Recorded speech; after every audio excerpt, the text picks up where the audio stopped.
The Past of the Hopi, The Four Worlds of the Kachinas, and the End of the World, Prophecy of the Hopi American Indians. According to the account of the Hopi elder, the original homeland of his tribe used to be on a land called Kaskara, located in the Pacific Ocean, a land also known as Mu. So stated Oswald White Bear Fredericks, the main consultant for Frank Waters' The Book of the Hopi, 1963, a common title in university libraries. In the late 1970s, a former NASA engineer named Joseph Blumrich also enlisted Blanco's help to produce a book in German called Kaskara und die Sieben Welten, Kaskara and the Seven Worlds, which has not been published in English or Spanish. In the course of his investigation, Blumrich often stayed with also Blanco and his wife, Naomi, at his home in Sedona, Arizona.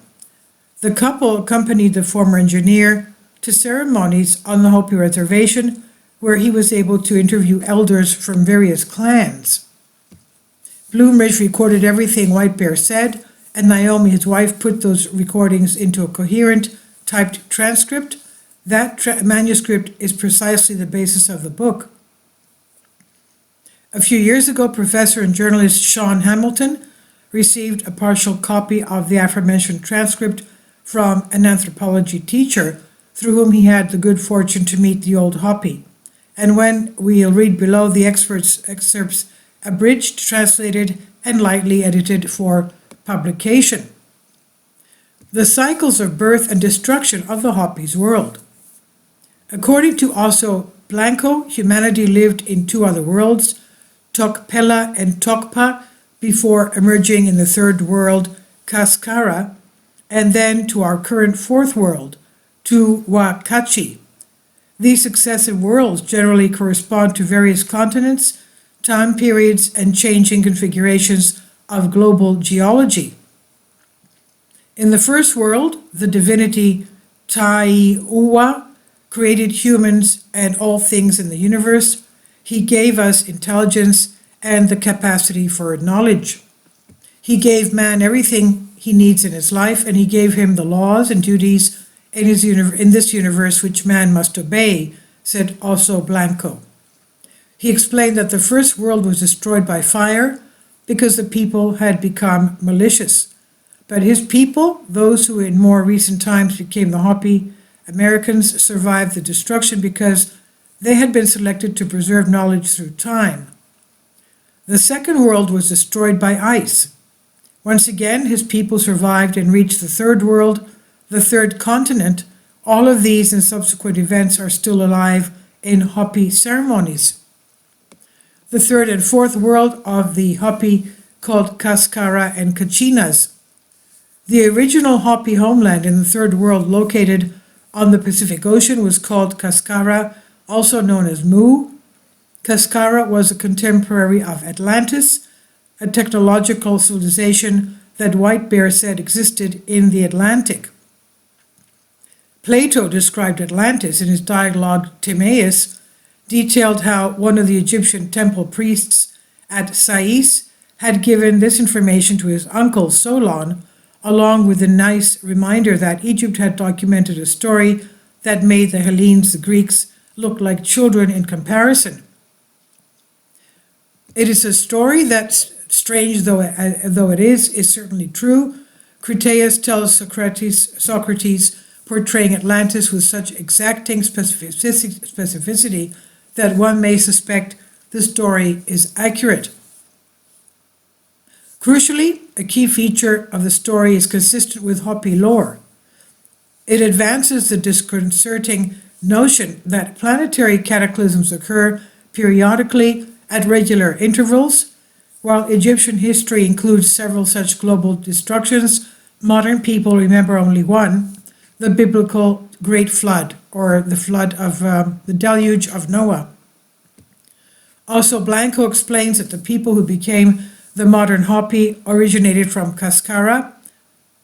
Although not all of Kaskara became Hopi, the people of this continent, of which Hawaii is a remnant, fought back in a war with Atlantis that led to the destruction of both civilizations.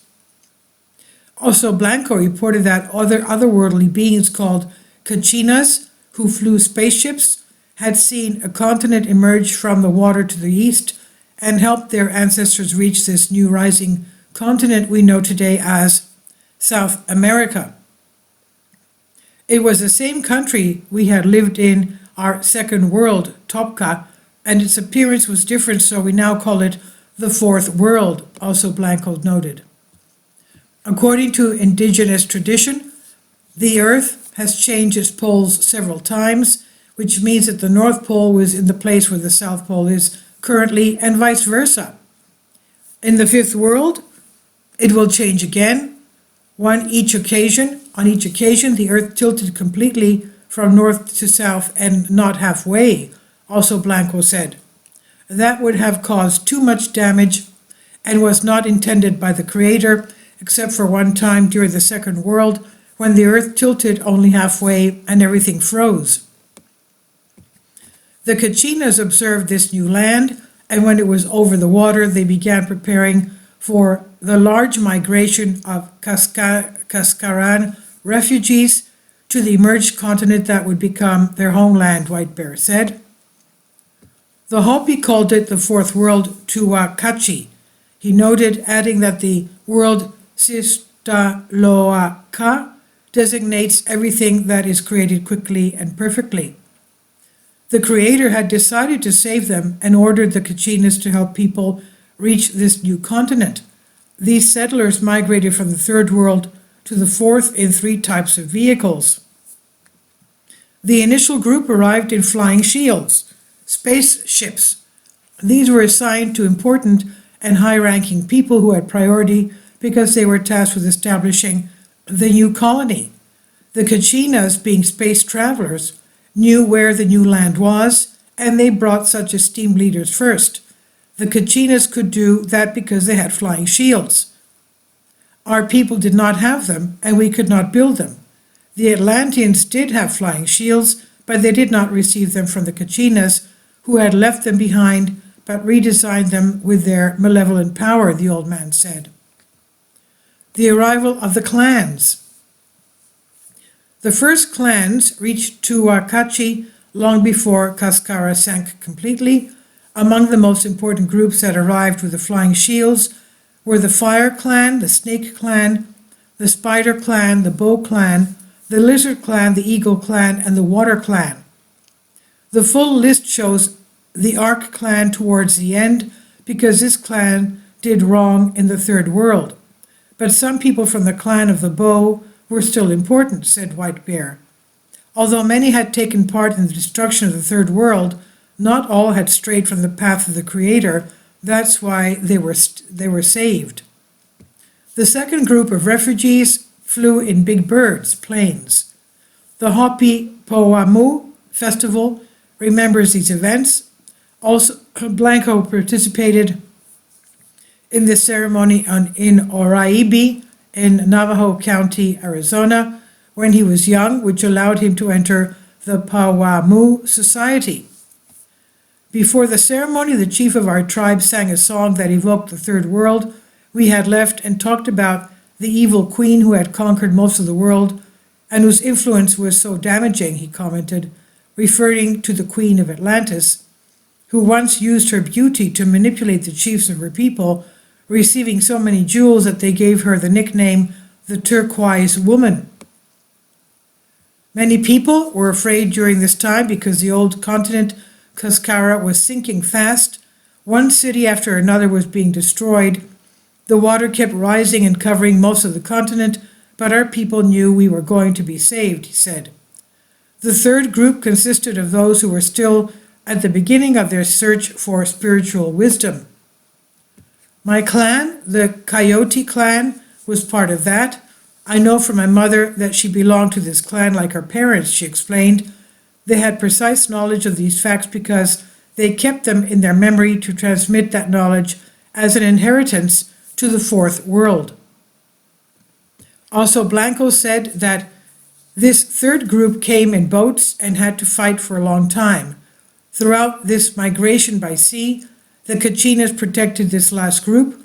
In fact, each clan had a Kachina assigned to guide its members safely to the new continent, advising them and directing them towards islands where they could rest.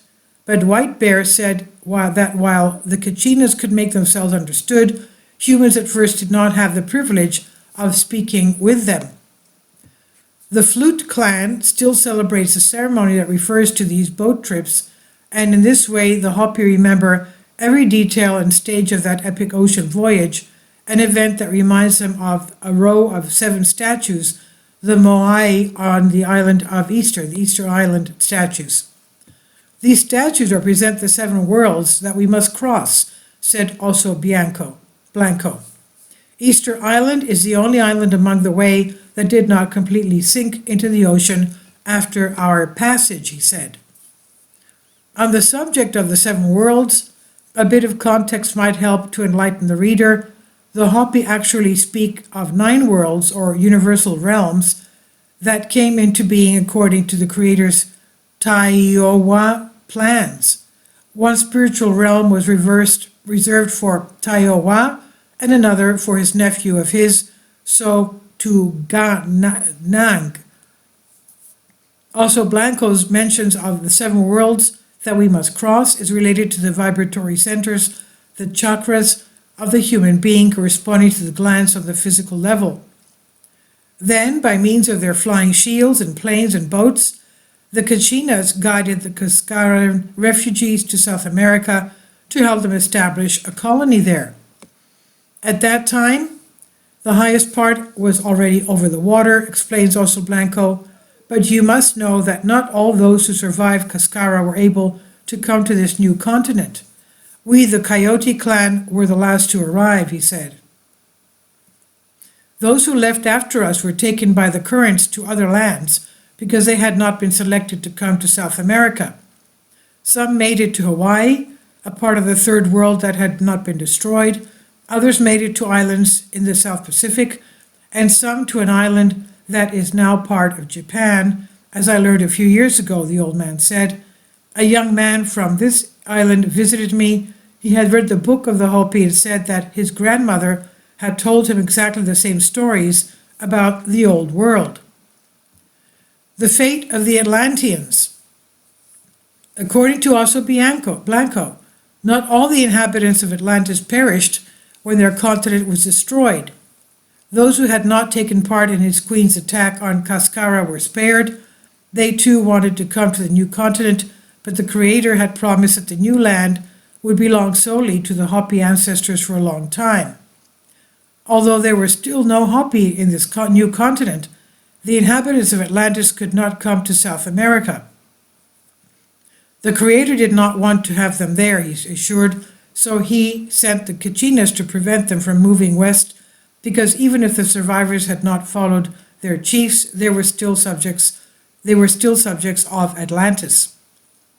Also, Blanco detailed that during the 3rd world, the people of Atlantis had also associated with Kachinas, but the Kachinas abandoned them when Atlantis turned malevolent. The Kachinas led them east into areas now called Europe and Africa, but their abilities had been taken from them. Pinned to the ground, they could no longer fly and could only survive if they went out in small groups, and each group carried only a small portion of the total knowledge they had before, he recounted. That is why the people of that region do not have a memory of their history comparable to ours.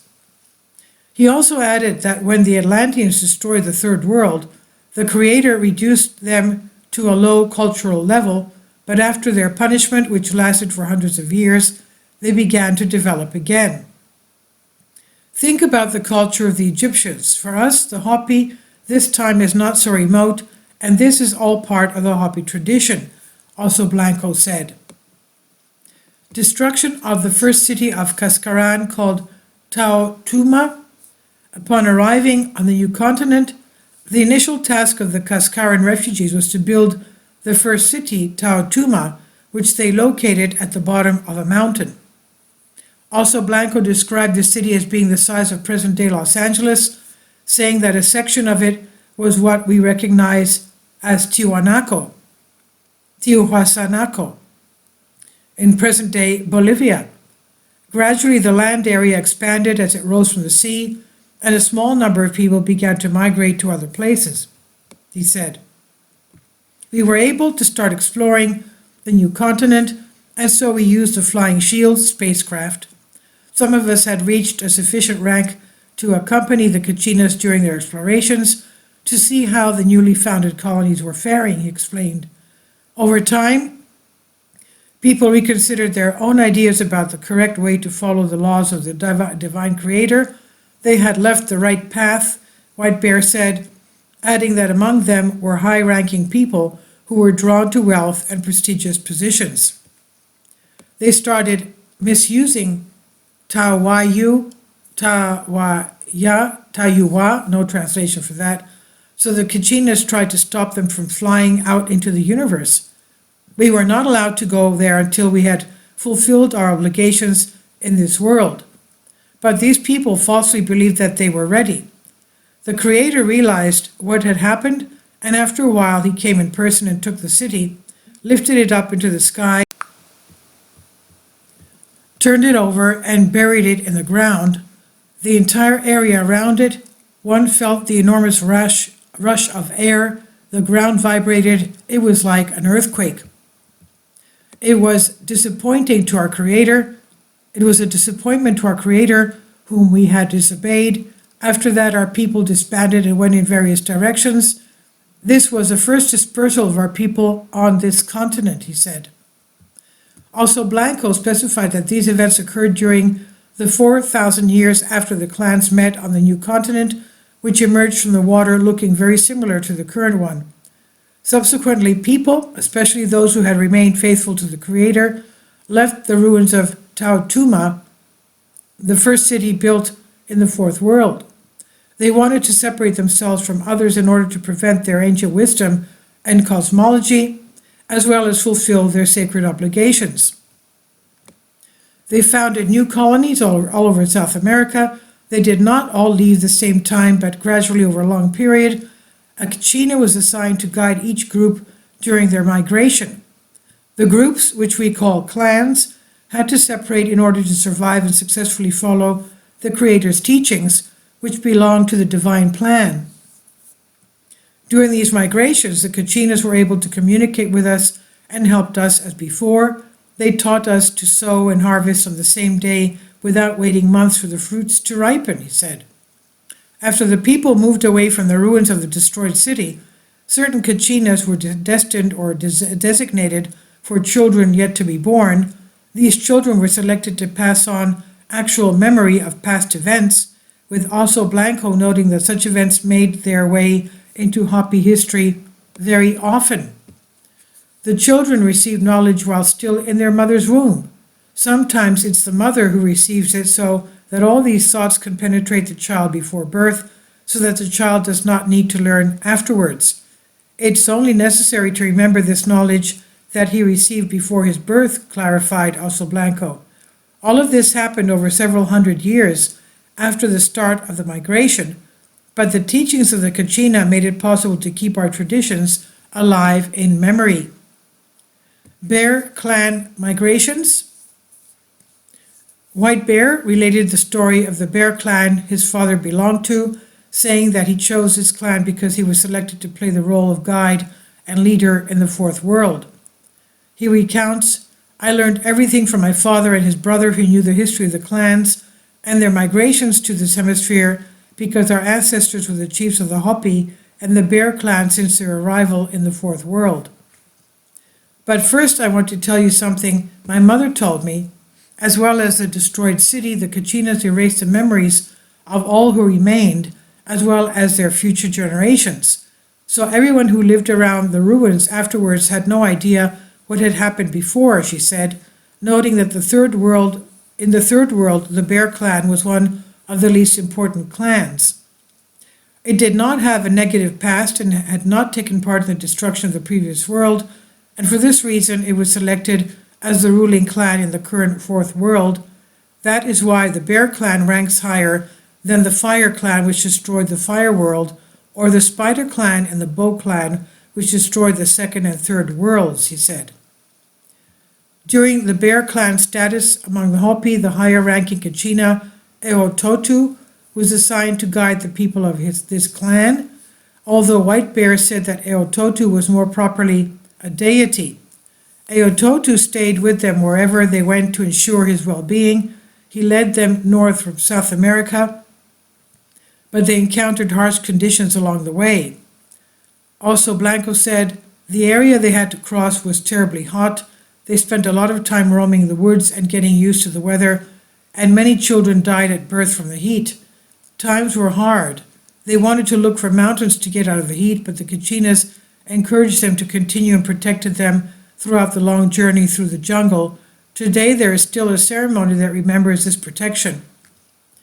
After a long time, they migrated from the tropical region. People began to breathe better. Children no longer died and the population increased. They continued moving north while Eototo led them towards lakes and rivers. After many years, they reached an ice barrier near what we now call the U.S.-Canadian border. It prevented his passage to the north. This happened about 12,000 years ago. Eototo warned them that this ice sheet was a door that would open later for other people to migrate south. These, of course, are the groups anthropologists recognize as crossing the Bering Land Bridge, but the Hopi say that their own people got there first and came from the opposite direction. Also, Blanco recounted how his ancestors moved away from the ice cap and had to move east across the vast expanse of wetlands to reach the Atlantic Ocean. Eototo told them that it was the end of their journey to the east and then directed them to walk in the direction of the setting sun. They obeyed and went west, reaching the Pacific Ocean. After many years, Eototo told them, "You have finished your migration, and now you can choose where you want to live." But the clan still did not know where they wanted to settle. After much research, he chose this place, Oraibi, where the people built their first village and where the Hopi have lived ever since. The coming of the fifth world. The Hopi do not perceive time in a straight line as we usually do. While we may assume that our modern civilization represents the pinnacle of human technological achievement, the Hopi wait patiently on their remote mesas for our version of civilization to die out, which inevitably must be a must because it's out of harmony with the laws of the universe. White Bear commented that he and other elders had gathered in a kiva on Shongupovi, Hopi Island, Hopi land, to discuss their current situation. We see the same things happening right now that happened just before the destruction of the third world. We're worried because we know what will come, and we know that we have reached the point of no return, he concluded. And this is by Infinity Explorers. Ansh Shrivastaya.